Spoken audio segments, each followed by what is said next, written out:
How's it going, folks? Can you guys can you guys hear me okay? Sorry, was that a yes? Can you guys hear me? You can't hear me. Yes, you can hear me? Okay. All right, guys. So it is 3:01. Let's get started. And we do have a couple of labs that we're covering today. So today we're going to be covering labs 10 and 11. And we have three different in-lab activities we're going to be doing today. Okay? Folks, does anybody have any questions, any issues, any problems, anything at all?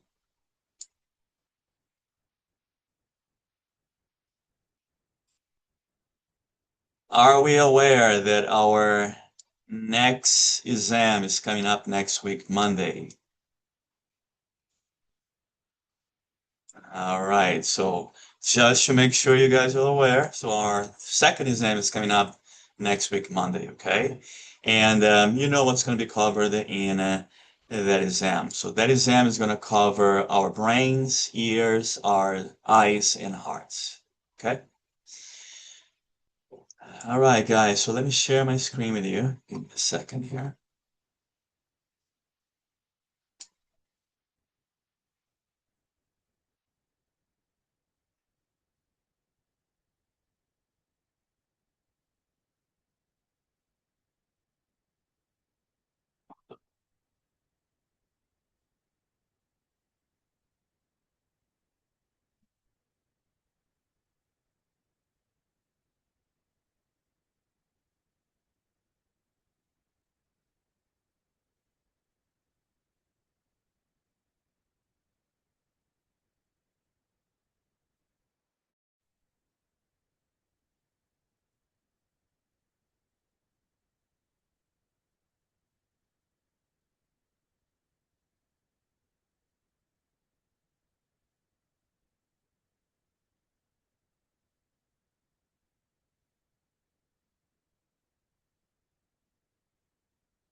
Hold on, guys. I'm having some issues here.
Folks, so let's get started here. We're going to start with Lab 10, and Lab 10 discusses about the blood vessels and blood circulation. And then we're going to go over Lab 11, and Lab 11 is about the heart. Okay, so we're going to look at the anatomy of the heart, we're going to look at the physiology of the heart, and then I'm going to talk about the in-lab activities for today.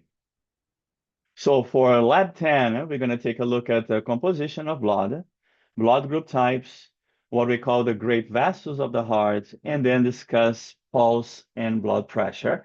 One of the activities you guys will be doing today for lab 10 is going to be watch a video on Edpuzzle on how to measure the blood pressure.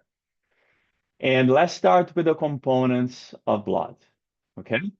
Now, if you take blood from an individual, you might have donated blood, you might have blood taken from you to do a blood test.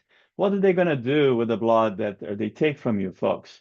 What they're going to do is that they're going to put into a flask and then take this flask and put inside a machine called a centrifuge. What do centrifuges do? Centrifuges, they separate the components of a solution by weight, and they spin really fast. So when you take the tube out of the centrifuge after you spin it down, we can see that this tube is separated into different components. Okay, we have a clear liquid on top. We have a cream color looking section at the bottom. And then all the way below that, we have a big section, which is going to be red. The top section, the clear section here, folks, this is what we call the plasma. Okay, and the plasma is about 55% of our blood is plasma. And as you can imagine, most of the plasma is made of water. So about 90% of the plasma is just water. All right. Now, the rest of the flask here, the components of the blood, these are what we call the formed elements. Now, what are formed elements? Formed elements are just a fancy name for cells or the blood cells. The cream color section, the cream color layer, folks, this is what I call the buffy coat. And within the buffy coat, we're going to find the white blood cells and we're going to find the platelets. And then the rest of the formed elements are the red blood cells or the erythrocytes. Okay? Now, just for you to let you know that the humans have on average about 5 liters of blood. Males have slightly more, females have slightly less. Now let's take a look at the formed elements right here and see what they are and what they are responsible for. The red blood cells are also what we call the erythrocytes. Erythro means red, cyte means cell, and they are responsible for carrying oxygen. The red blood cells are the ones, the cells in our blood that will distribute the oxygen gas throughout the entire body. Then we have the white blood cells, also called the leukocytes. Leuko means white, cyte means cells. And these cells, they're responsible for our immune protection. They belong to what we call the immune system. And finally, the rest of the formed elements are tiny little cell fragments called the platelets, also called the thrombocytes. Thrombo means clot. Okay? These are the cells responsible for blood clotting. Now, two terms that are very important to understand. One is a hematocrit, the other one is anemia. Hematocrit is the percentage of red blood cells in our body. If you ever done, folks, a blood test, I guarantee you that one of the tests that the doctor asked from your blood sample was to check the percentage of red blood cell in your body. Okay, so this is what we call a hematocrit. And for females, that range is between 38 and 46%, while in males is between 40 and 54%. Now, what happens if you have a count of red blood cell lower than the normal? Now you are anemic. Okay, anemia is caused by several factors. One of them is a decrease in the number of red blood cells. Okay. Now, the process of blood cell formation is what we call hematopoiesis, And hematopoiesis happens inside the red bone marrow.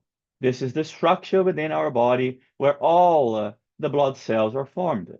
And the entire process, folks, starts with a single blood stem cell called the hemocytoblast.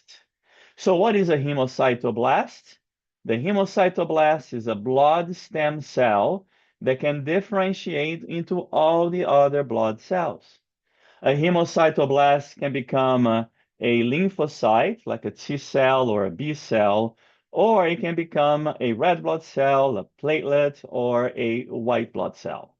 Okay?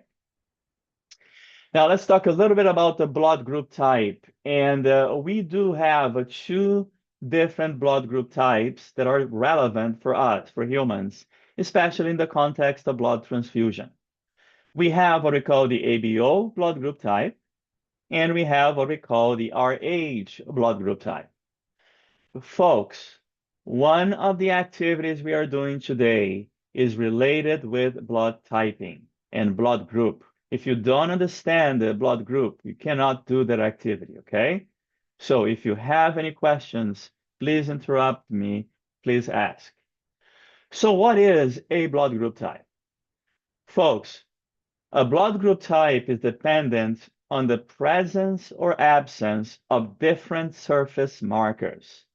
Now, what are surface markers? Surface markers are antigens, are little structures on the surface of the red blood cell. Let's take a look at the ABO blood group type first, and then we're going to talk about the RH, okay? For the ABO blood group type, that depends on the presence or the absence of two different antigens, the A antigen and the B antigen. If an individual have the A antigen on the surface of the red blood cell, this individual will be a type A. If the individual has the B antigens, they will be type B. If they have both antigens, A and B, as we can see in the little cartoon here, they're going to be a type AB. And if they don't have antigens against the A or the B antigen, now they're going to be what we call a type O. It is as simple as that, guys. The presence or the absence of the A and B antigen. Okay? Now, what about the RH blood group? The RH is even simpler. If you have the RH antigen on the surface of your red blood cell, you are going to be RH positive. If you don't have the RH antigen, you're going to be RH negative.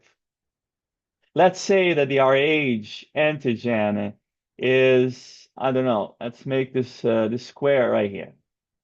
So that is represents the RH antigen, okay? So this individual here would be type A positive.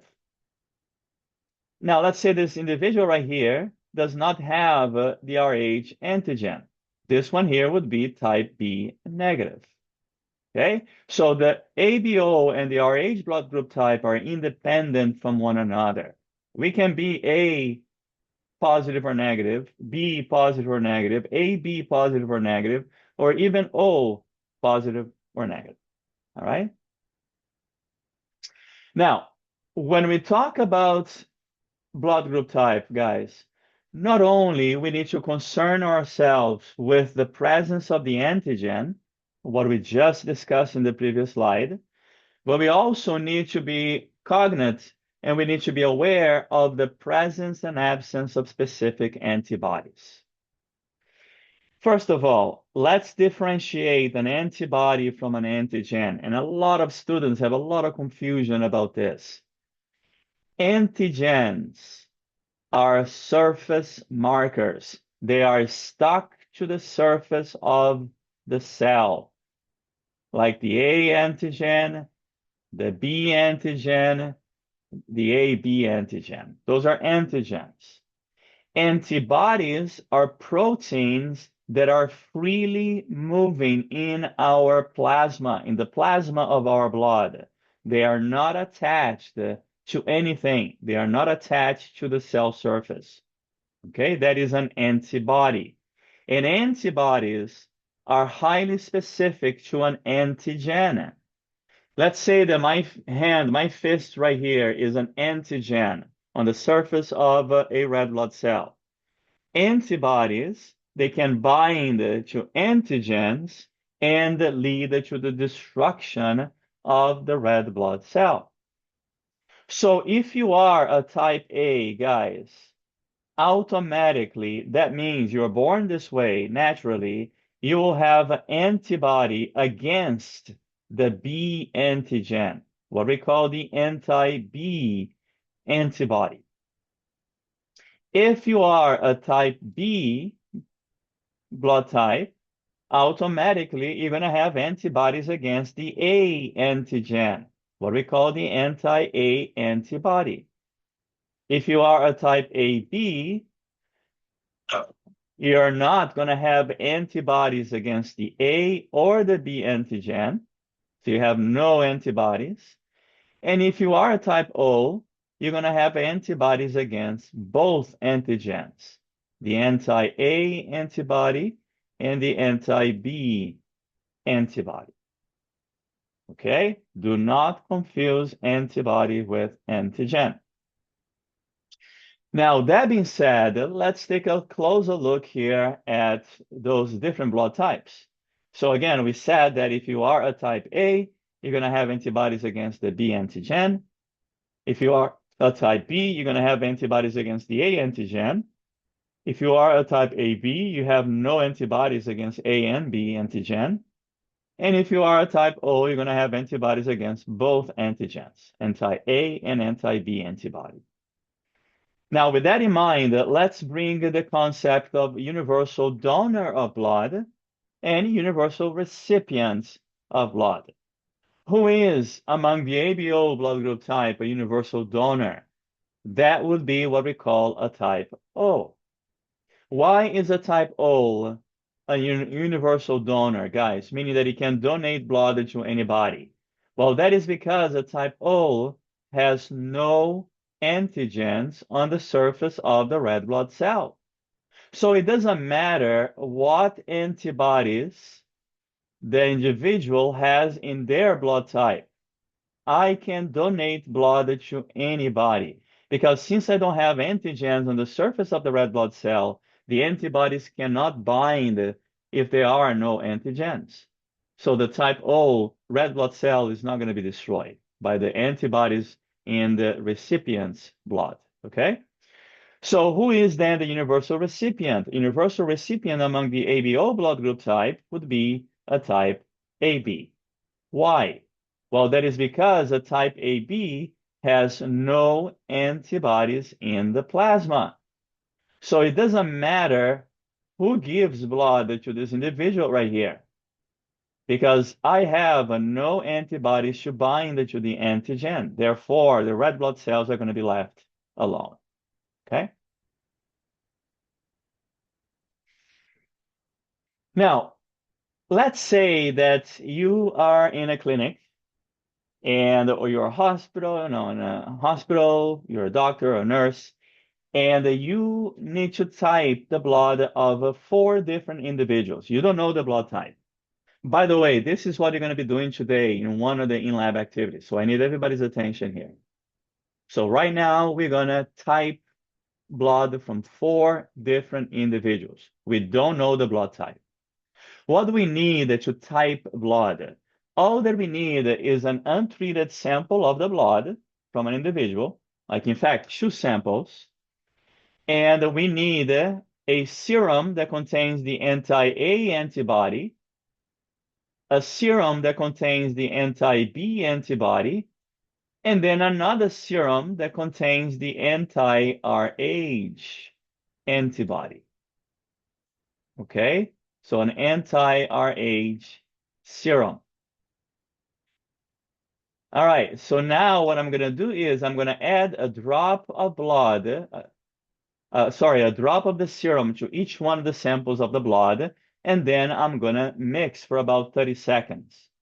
Guys, let's see what happens when we add the anti-A serum to the four different samples, okay? Look at that. We can see that right here, sample individual number 1, something happened. You can see there was the clumping and destruction of the red blood cells.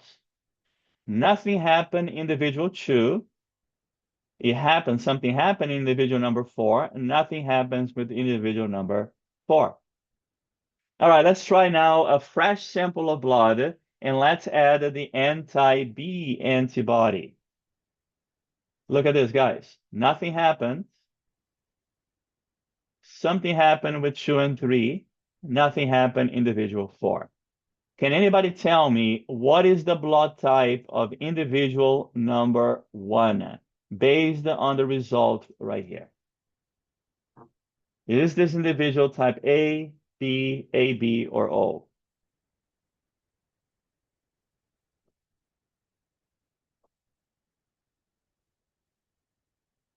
Help me out, guys.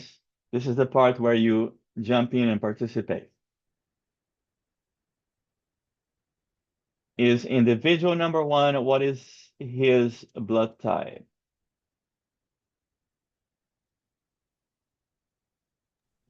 Would it be blood type A?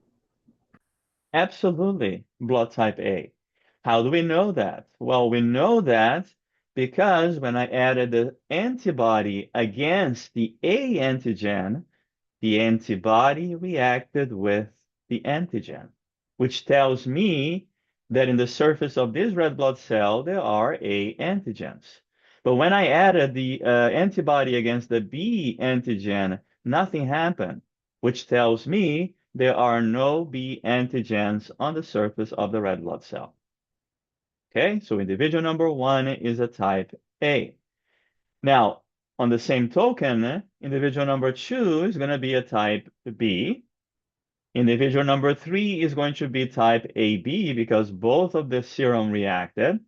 And individual number 4 is going to be a type O because none of the antibodies reacted with the red blood cells. Okay, now what if I want to type now for the RH? All that I need is a fresh sample of untreated blood and a serum against the RH antigen, an anti-RH antibody. If I add the serum and it reacts, that means it's RH positive. If I add the serum and it doesn't react, then it's going to be RH negative. Okay?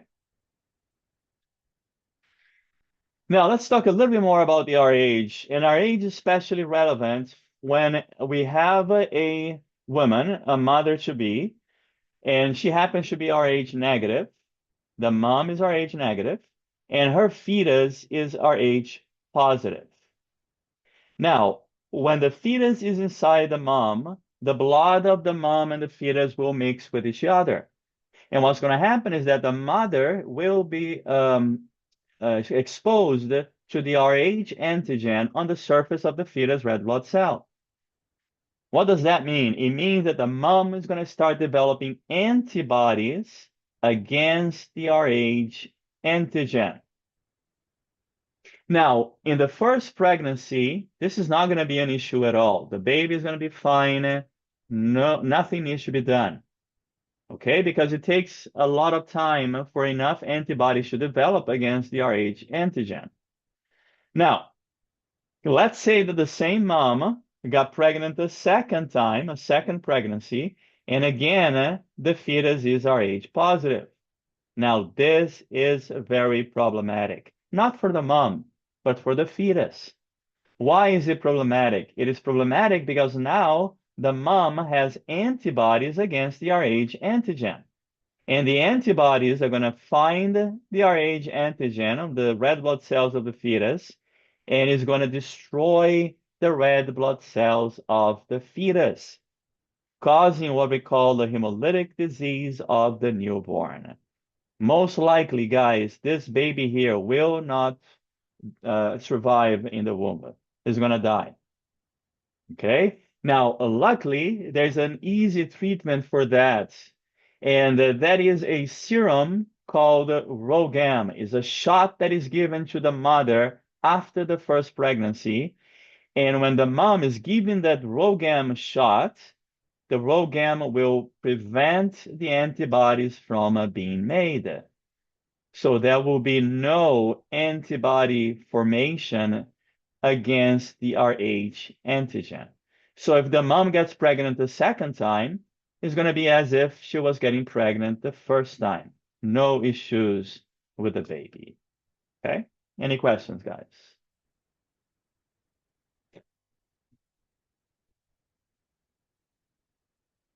All right. So let's watch this little video here that discusses more about the blood type.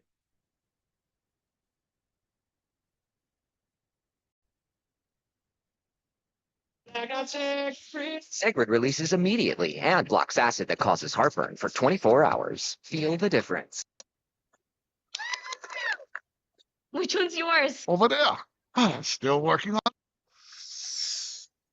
A blood type or blood group is a means of classifying blood based on the presence of specific antibodies and on whether red blood cells have specific inherited antigenic substances on their surfaces. There are 38 of these blood group systems based on various antigens. These antigens can be proteins, carbohydrates, glycoproteins, or glycolipids. The most important blood group systems are those that denote ABO and Rh status, since these determine suitability of blood for transfusion. We will be discussing them in this video.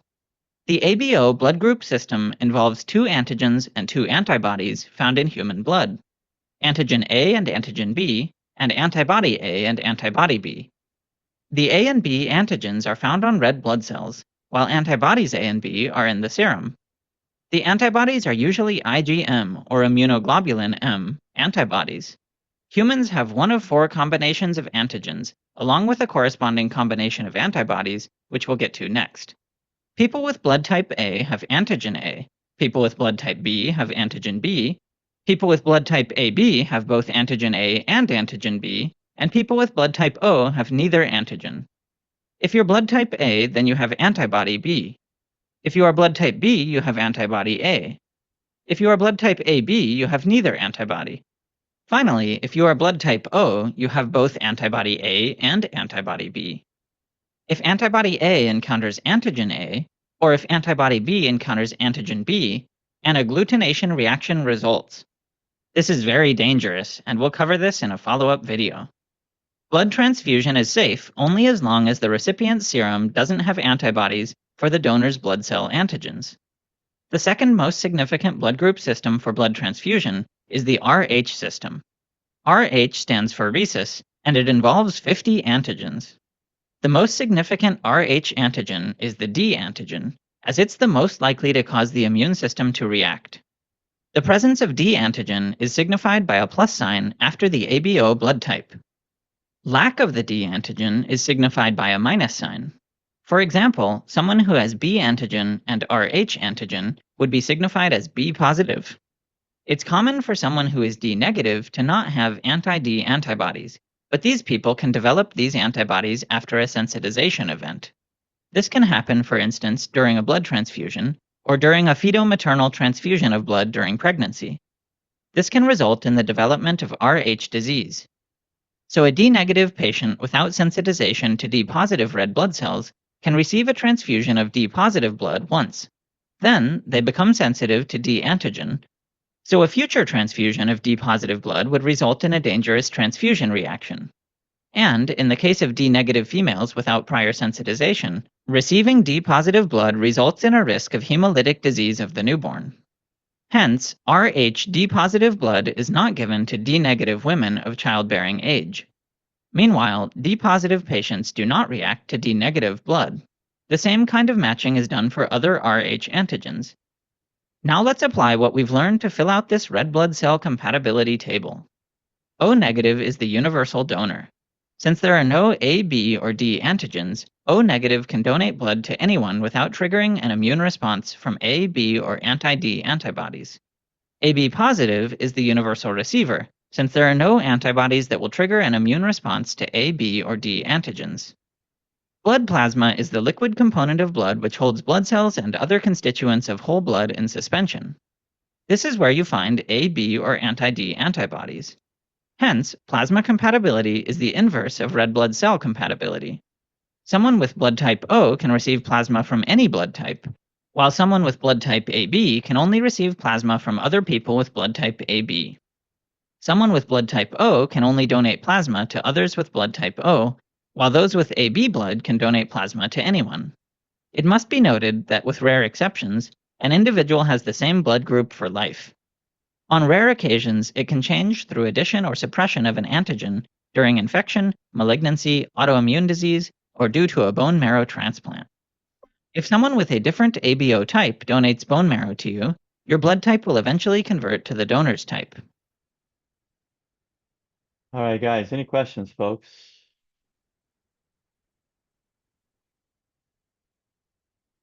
All right, moving on. So let's talk about the great vessels of the heart now. What are these great vessels? The great vessels of the heart are major blood vessels that bring blood in and out of the heart.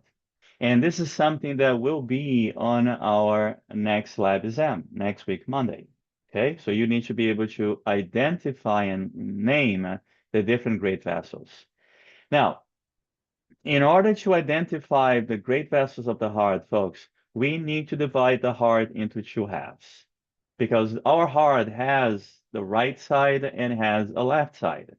And several of the structures of the heart, they are bilateral, which means that you need to know if we're pointing to the right or the left, okay?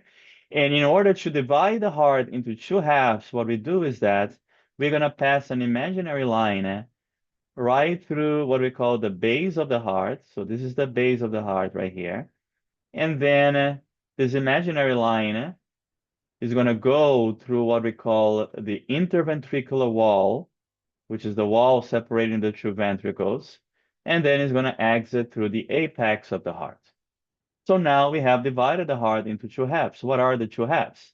On this side, we have the left side of the heart, and then on this side, we have the right side of the heart. Okay? Very, very important. So let's start naming then some of these structures of the heart. So we have a right atrium, left atrium, right ventricle, left ventricle. The right atrium has two major great vessels that attach to the right atrium, and those are what we call the superior vena cava and the inferior vena cava. Both the superior and inferior vena cava, they bring deoxygenated blood and send the blood into the right atrium. From the right atrium, the blood is going to go into the right ventricle, and now is going to enter another section of the great vessel of the heart. This one right here is what we call the pulmonary trunk. The pulmonary trunk, okay? And this pulmonary trunk is going to split into two branches, one going towards the right lung, the other one going towards the left lung. And these are what we call the pulmonary arteries. Remember, arteries take blood away from the heart.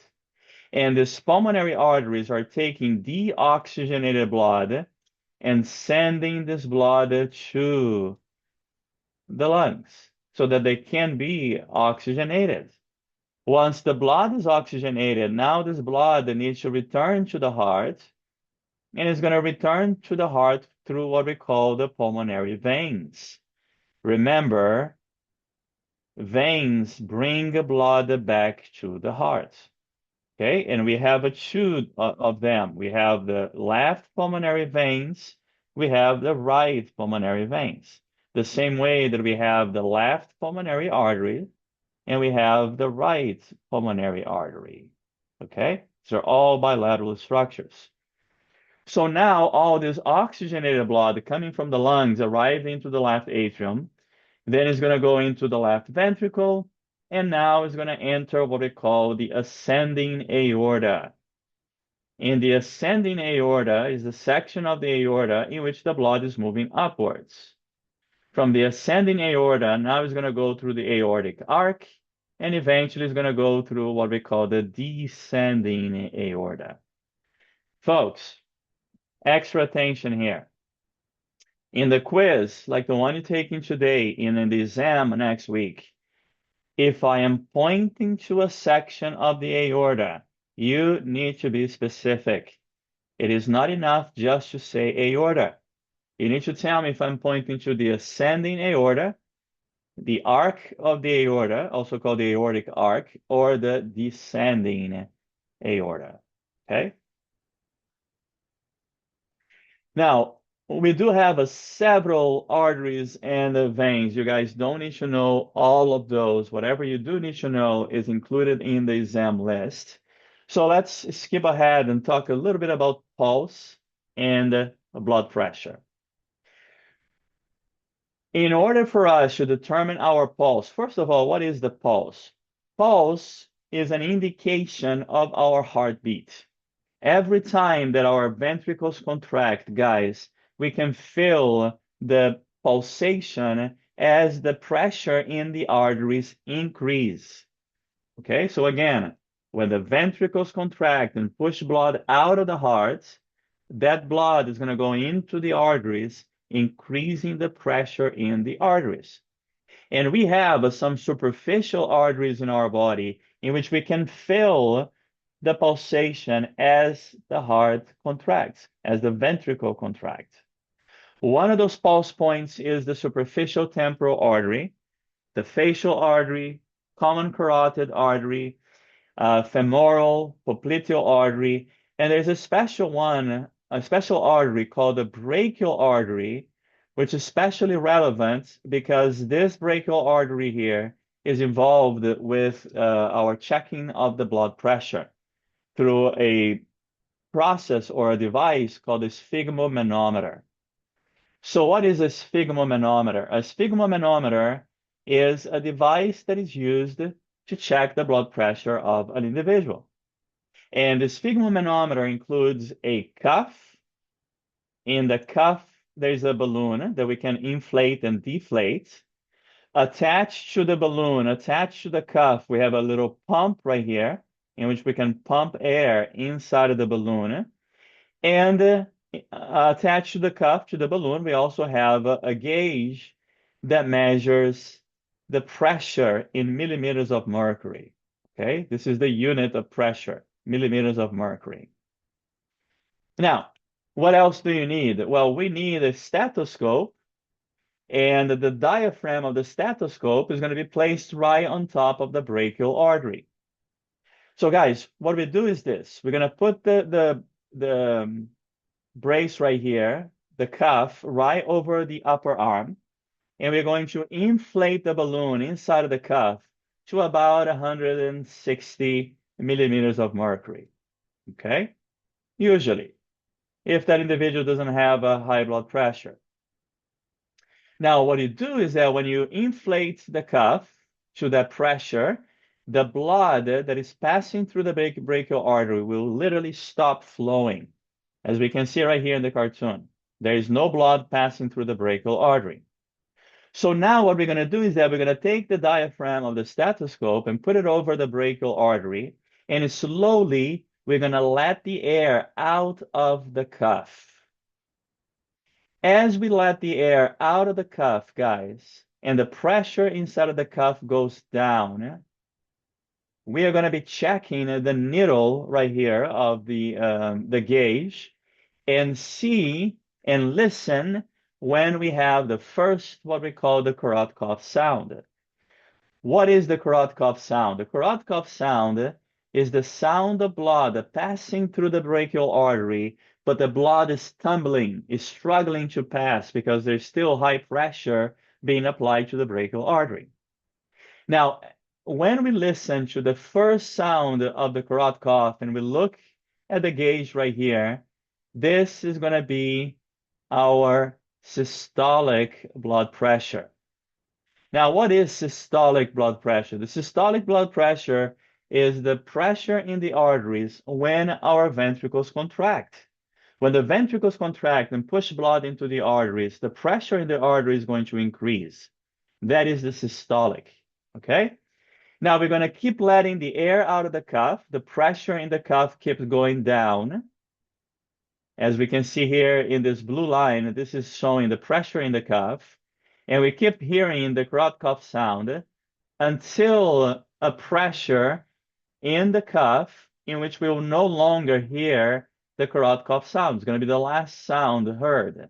And when we look at the gauge right here, and we look at the pressure, this is going to be an indication of our, what we call the diastolic blood pressure. What is a diastolic blood pressure? The diastolic blood pressure is the pressure in the arteries when our heart relaxes and the ventricles refill with blood. Okay? So now, what is a normal blood pressure? Normal blood pressure is 120/80. Again, what is the 120? 120 is our systolic, while the 80 here is diastolic. So people that have higher than 120/80, they have a hypertension. Now, there's different stages of hypertension. There is hypertension stage 1, 2, 3, etc. Okay? Any questions, folks?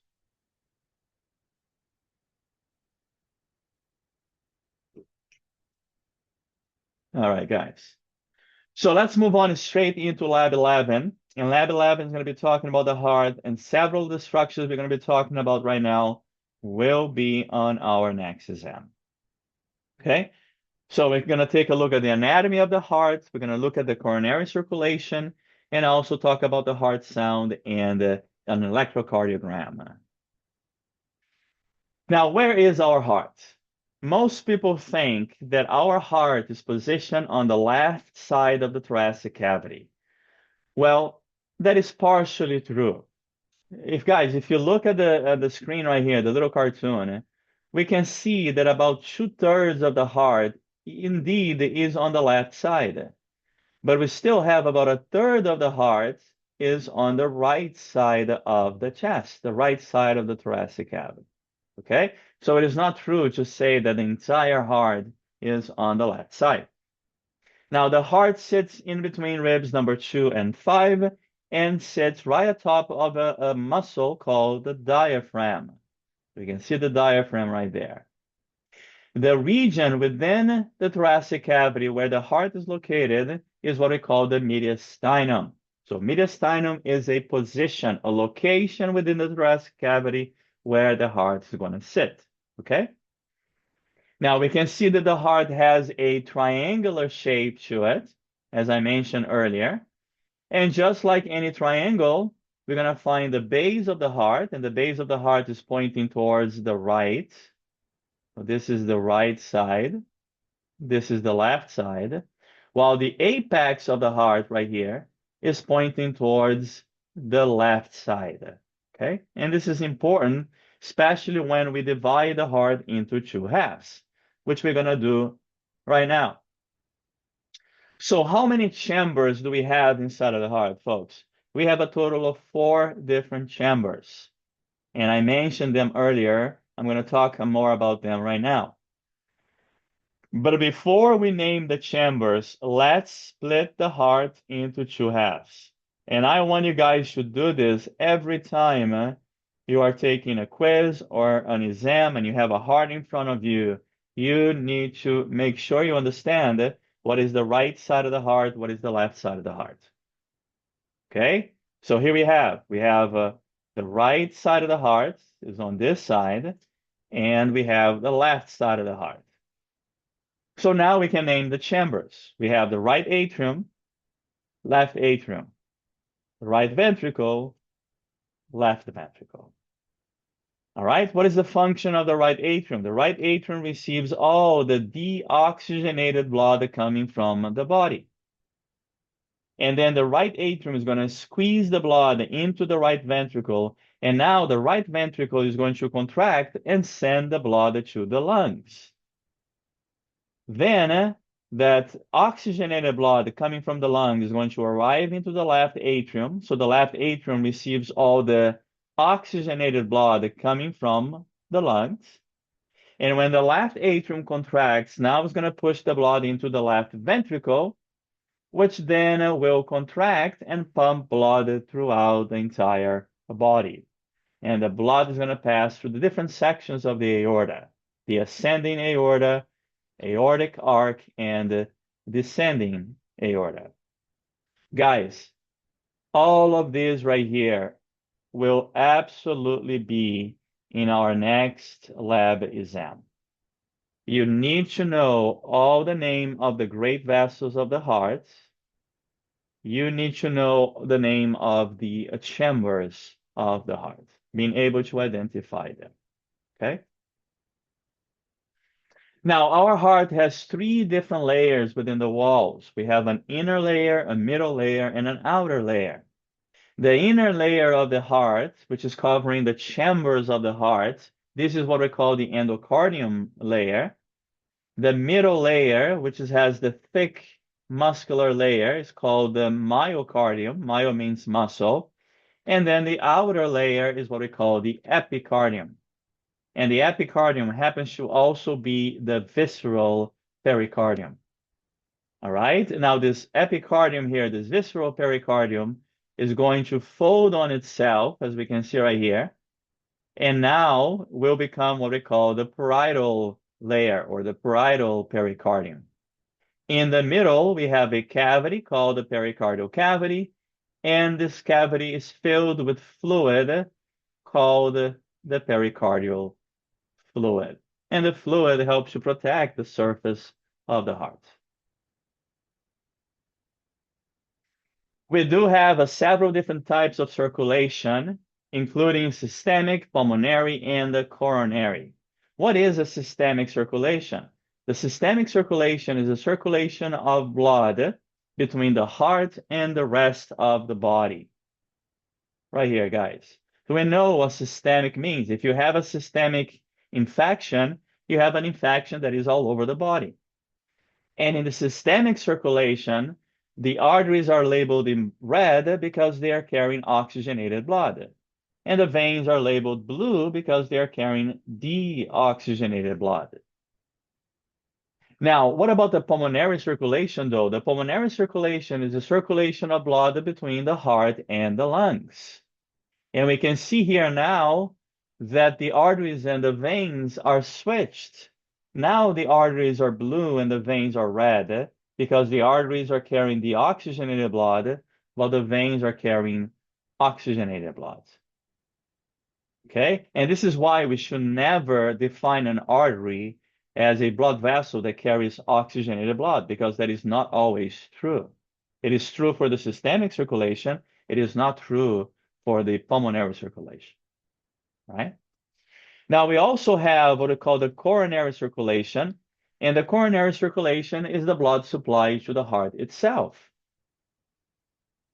So let's talk about the blood vessels of the coronary circulation. Everybody attention here, please.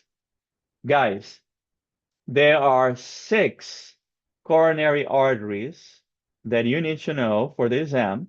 I will ask you questions about this. And 3 coronary veins that you need to know for the exam. Let's talk about the coronary arteries first. Then we're going to go over the coronary veins. Okay. First of all, everybody look up here, please. I want to draw your attention to the ascending aorta right here. If you look at the ascending aorta, guys, we can see that there are 2 blood vessels that are literally siphoning blood from the ascending aorta, siphoning oxygenated blood from the ascending aorta. We're going to have a blood vessel on the right side that we call the right coronary, and we're going to have a blood vessel on the left side that we call the left coronary. Now, let's follow the right coronary here, okay? The right coronary, when you get to this point right here, will split into 2 major branches. One coming towards the front that we call the marginal branch, and the other one going towards the back side of the heart. This is what we call the posterior interventricular branch. Now, let's follow the left coronary. The left coronary, when it gets to this point right here, will split into 2 major branches. The one in the front is called the anterior interventricular branch. The one going towards the back is called the circumflex branch. So these are the 6 coronary arteries you needed to know for the exam. It will be on the exam. I don't know how more explicit I need to be. Okay? We have right coronary, marginal branch, posterior interventricular branch, left coronary, anterior interventricular branch, and the circumflex branch. Now let's take a look at the veins. So as I mentioned, there are three veins you need to know. There's a major vein in the front of the heart. This is what we call the great cardiac vein. This great cardiac vein is going to go towards the back of the heart and become what we call the coronary sinus. And then the coronary sinus will branch off and go towards the apex in the back of the heart. This is what we call the middle cardiac vein. And these are the three coronary veins you need to know for the exam. Great cardiac vein, coronary sinus, and middle cardiac vein. Any questions, guys?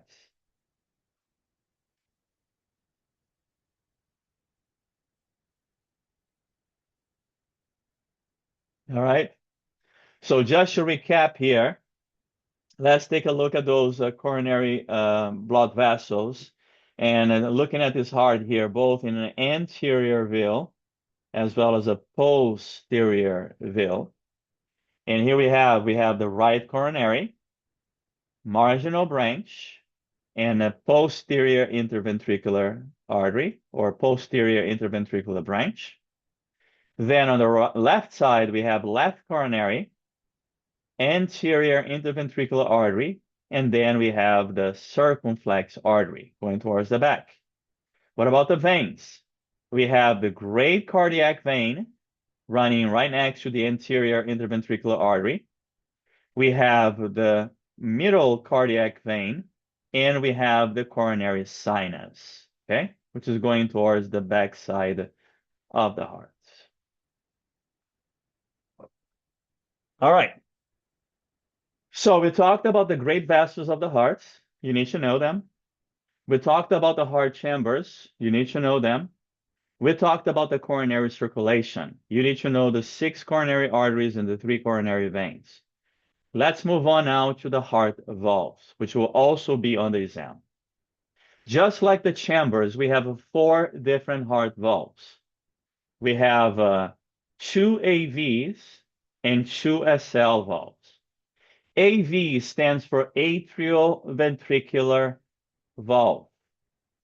SL stands for semilunar valves. Before we name the AV valves, once again, let's split the heart into 2 halves. There we have it. So now we can name the AV valves. We have the right AV, also called tricuspid valve, and we have the left AV, also called bicuspid or called mitral. Everybody's attention here, please, so you don't make this mistake on the exam. Guys, pick one name and one name only for the valves. It is not the right AV tricuspid valve. It is not the left AV bicuspid mitral valve. Pick one name. Now, you either say right AV or you say tricuspid. There is no right tricuspid. Right tricuspid does not exist. Because if you say right tricuspid, you imply there is a left tricuspid. There is no left tricuspid. Same thing for the left AV. You either say left AV or you say bicuspid or you say mitral. There is no left bicuspid, there is no left mitral. If you do this mistake in the exam, I will take points from you. So my suggestion would be stick with right AV and left AV. That's it. Forget about the other names. Just right AV on the right side, left AV on the left side. Simple enough, okay? Now, the AV valves, they have little strings right here, folks. These little strings, they have name. These are what I call the chordae tendineae, and they are bilateral. We have the left chordae tendineae, and we have the right chordae tendineae. Now, this chordate tendon A are little strings that helps with the opening and closing of the AV valves. And the little chordate tendon A, the strings, they are attached and anchored inside the ventricles by little muscles called the papillary muscle. And those papillary muscles are also bilateral. We have the left papillary muscle and we have the right papillary muscles. Okay? Pay extra attention. Now, what about the SL valves? Well, the SL valves, we don't have right and left. We have the pulmonary SL separating the right ventricle from the pulmonary trunk, and we have the aortic SL valve separating the left ventricle from the ascending aorta, okay? Which is labeled here on the screen. So we can see in blue, we can see the pulmonary SL, while in red, we can see the aortic SL. Any questions, guys?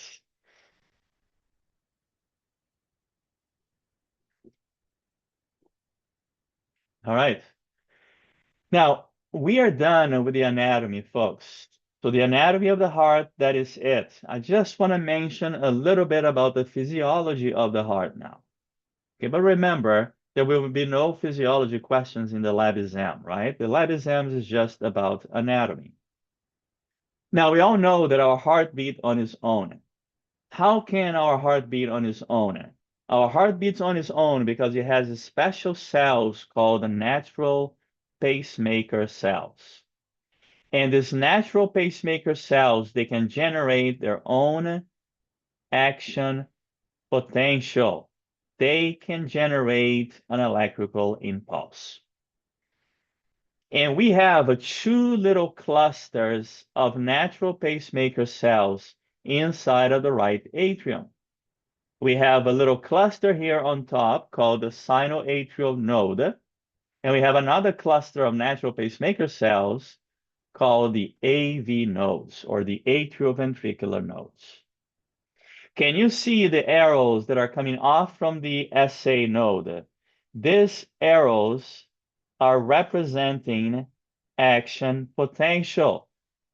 And we can see how this action potential, which is an electrical impulse, it is spreading through the atria, going towards the left atrium and then going towards the AV node. Now, the AV node is going to innervate inside the interventricular wall. And this little section right here, it has a name. This is what we call the bundle of His.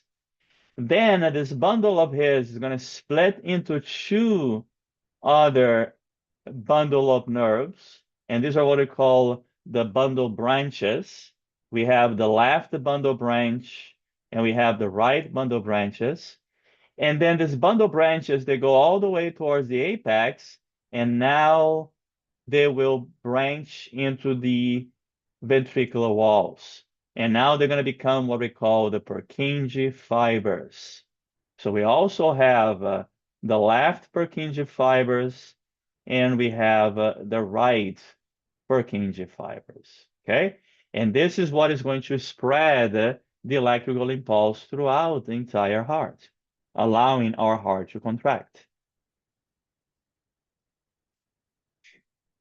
Let's talk a little bit about the heart sound. We all know that our heart has a very peculiar sound. It has what we call the lub-dup sound, and it goes like this.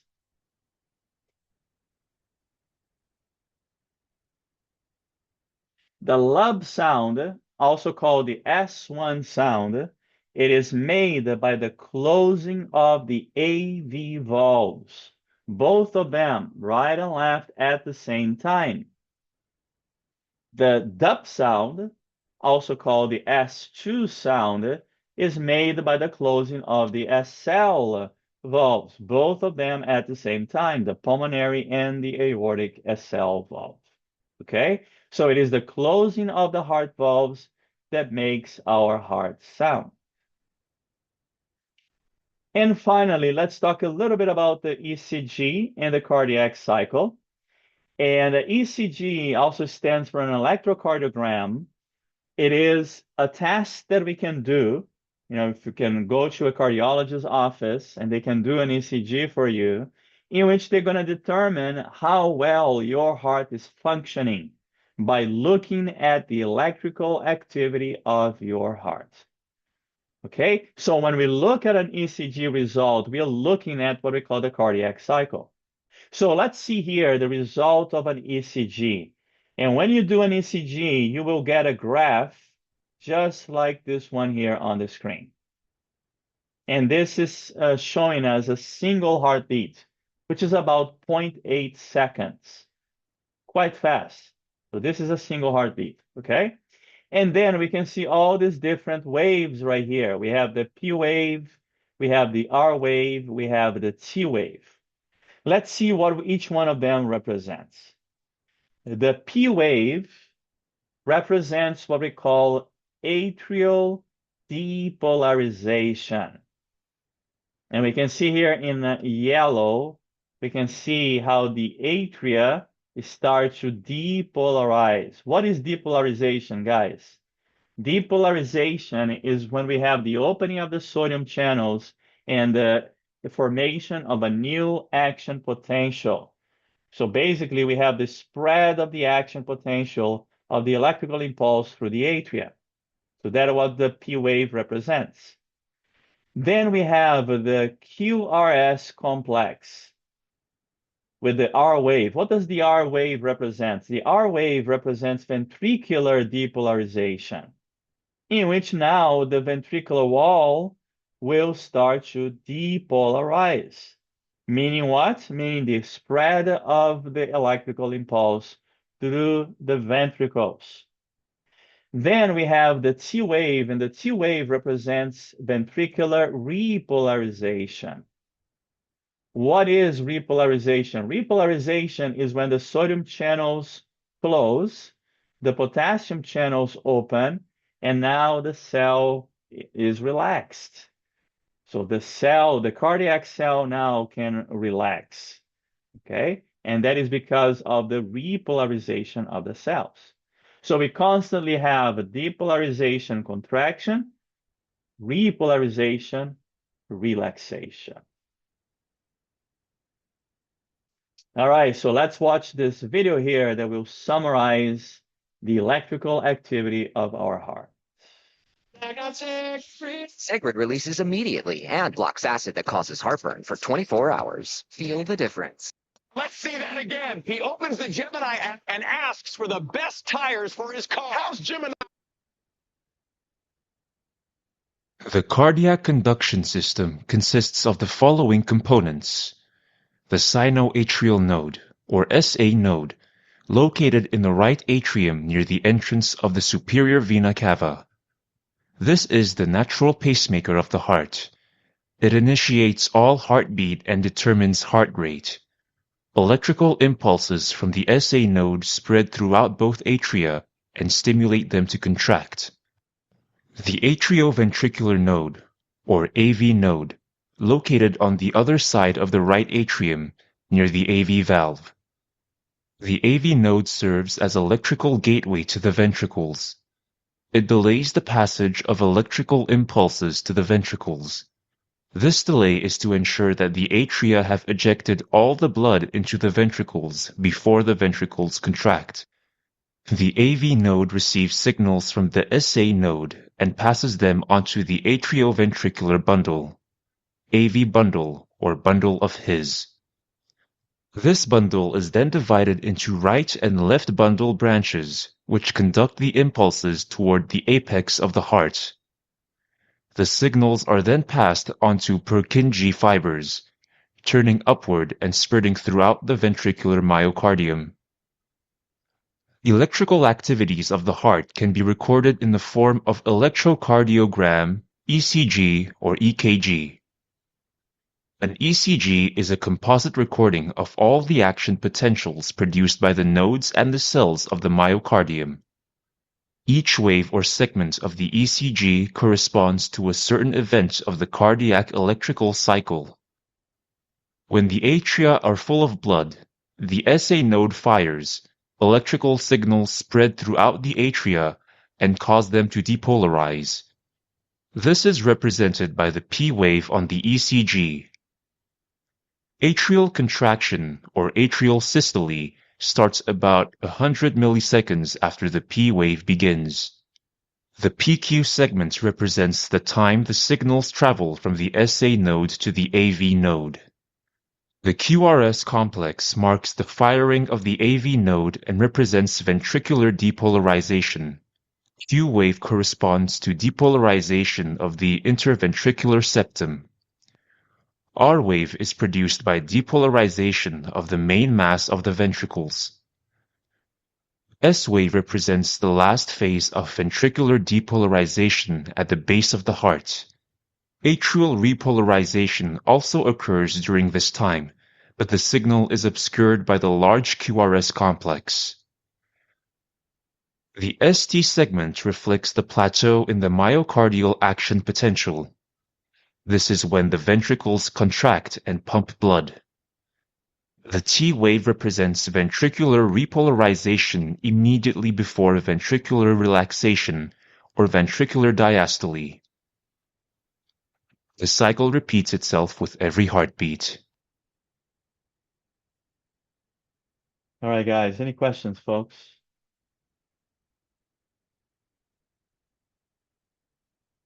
All right.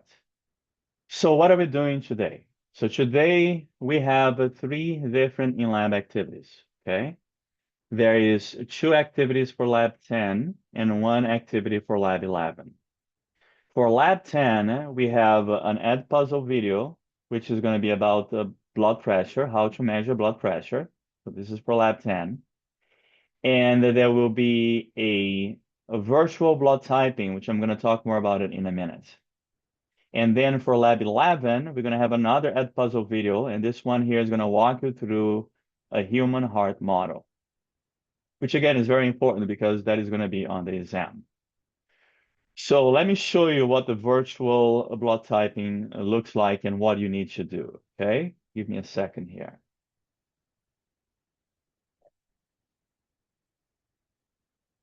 So if you go, let me share my screen with you.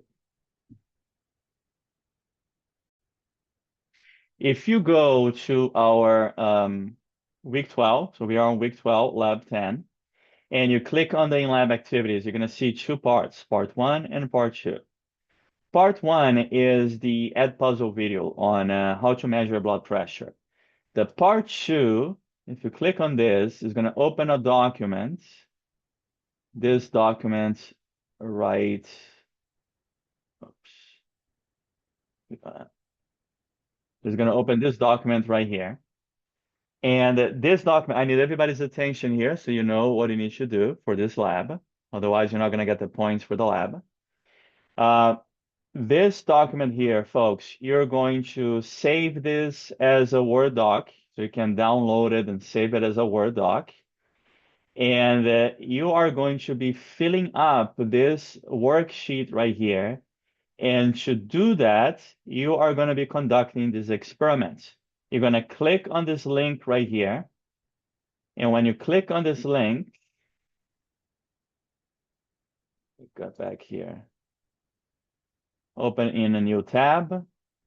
When you click on it, this website is going to open up. So you're going to click the activity. What are you going to be doing here, guys? You are going to be doing a virtual typing of the blood. So you have patients that need the blood typed.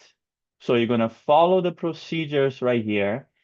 And you're going to click next, you're going to read, you're going to click next, and you're going to follow the procedure until the end. And then after you're done, or as you are doing the procedures, you are going to be filling out this worksheet right here. After you're done with the worksheet and you need to answer all the questions. I don't want to see incomplete questions, okay? After you've done all of the questions, you answer all the questions, you're going to save this and you're going to send it to me by email. So I need, before you're done today, I need to receive the email with your in-lab activity for the virtual blood type.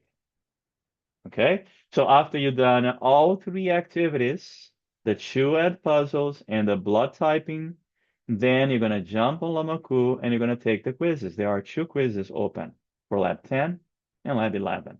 And after that, you're good to go. Does anybody have any questions what they need to do? All right, let's get started.